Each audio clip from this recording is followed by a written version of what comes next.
The United States didn't invent democracy. In fact, the word never even appears in the US Constitution, although the concept is there. Phrases like "we the people" in order to form a more perfect union certainly suggest the participation of all. Democracy is now under the microscope largely because its health and survival in the United States is in question. Is it even practical that a world system can still thrive today? After World War II, democracies were on the rise across the globe. Yet many experts say over the last 2 decades, the democratic form of government has been in decline. Today, democracy sees the complex challenges that test the effectiveness of a government of for and by the people. Each colony had their own form of representative government. Following the American Revolution, the original 13 colonies formed a form of republic with the adoption of the US Constitution. Why do we need government? Is it here simply to count numbers, print money, and fight wars? Or are there other, broader, more fundamental things that governments should provide?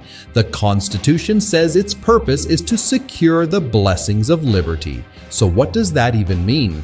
The American example has endured not because its original design is flawless, but because successive generations sought to improve and adapt it when necessary. If you take a nickel or dime from your pocket and look at it, you'll see the words "e gloribus unum," from many one. In other words, it's the idea that many people come together to make a nation. But does many mean everyone? Unfortunately, it didn't begin that way in the United States. Redlining, gerrymandering, voter access, and other forms of disenfranchisement leave many citizens feeling frustrated and even betrayed.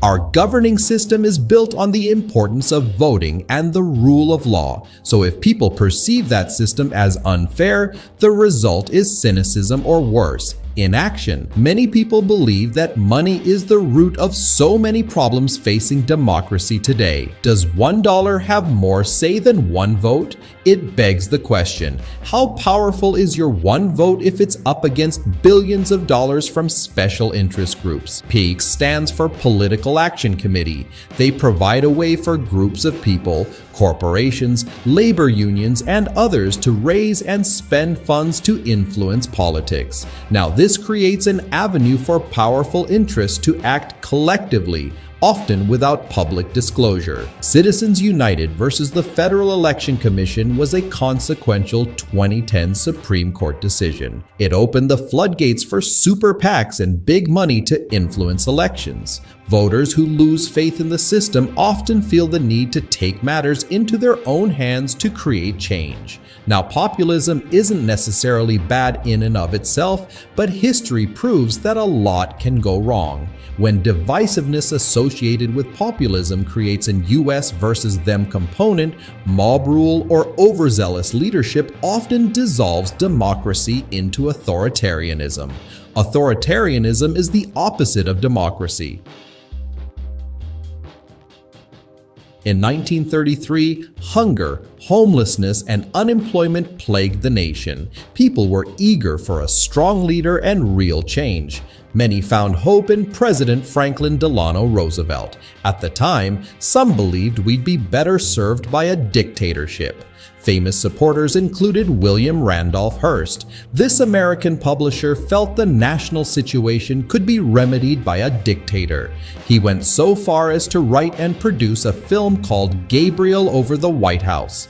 In it, fictional President Justin Hammond dissolves Congress and raises his own army. Historian Jonathan Alter, in his book The Defining Moment, reports that FDR saw the movie in advance and actually suggested a few changes of his own. He then wrote to Hearst, explaining how he thought the film would help the country. On December 31, 2019, China reported several cases of unusual pneumonia in Wuhan, a highly populated port city. Months later, COVID-19, the novel coronavirus, hit the United States with a vengeance. The virus, beyond the illness it caused, also exposed weaknesses not only in the United States, but in many other nations. Throughout the pandemic, a microscopic virus cast a glaring spotlight on national national preparedness, struggling leadership, inconsistencies in news reports, and social media sensationalism. It left many wondering if democracy is a system built around social interaction. Can it adapt to the challenges of a pandemic? As far as democracy is concerned, we the people suddenly found ourselves sheltering at home with either lost jobs or suddenly risky work environments. All the while facing a presidential election, voting is crucial for democracy. As the outbreak spread, it caught up with several states hosting primary elections. The risks were first exposed in Ohio, Arizona, and Wisconsin. The other states quickly examined their ability to hold voting in a manner different from what they were used to.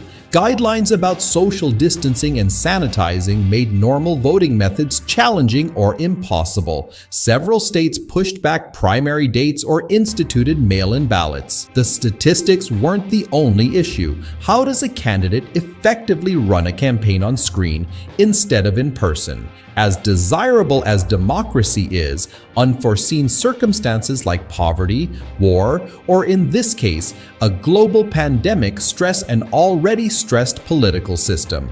What protections can prevent a bent system from breaking? Voting is a hallmark of democracy in America, but voter participation is at best inconsistent. Voter turnout varies significantly depending on the type of election, the names on the ballot, and even the weather. According to Pew Research Center, the U.S. trails most developed countries in voter turnout, ranking 26 out of 32 countries. Democracy depends on participation. So what happens if you don't? If one person doesn't vote, it probably won't change the outcome, but you're giving up your voice to someone else. The real question is this: how many people have been drawn from the system before democracy tops? We've all heard excuses for not voting. Maybe you've even said some of these things. I don't have time. I didn't register to vote. I don't have an ID. I don't even know who's on the ballot. There are no good choices. My vote doesn't matter anyway. This system is rigged. I just don't care. Democracy is complicated enough when we know who the players are, but with new technologies, we see more sources of information, more dissenting opinions, and more confusing data than ever before. It's been discovered that sometimes outside forces work to influence our decisions. In her book Cyber War, Dr. Hall talks about Russian interference in America's 2016 election. United we stand, divided we fall. While some blame politicians for our deep divisions, we all share the blame.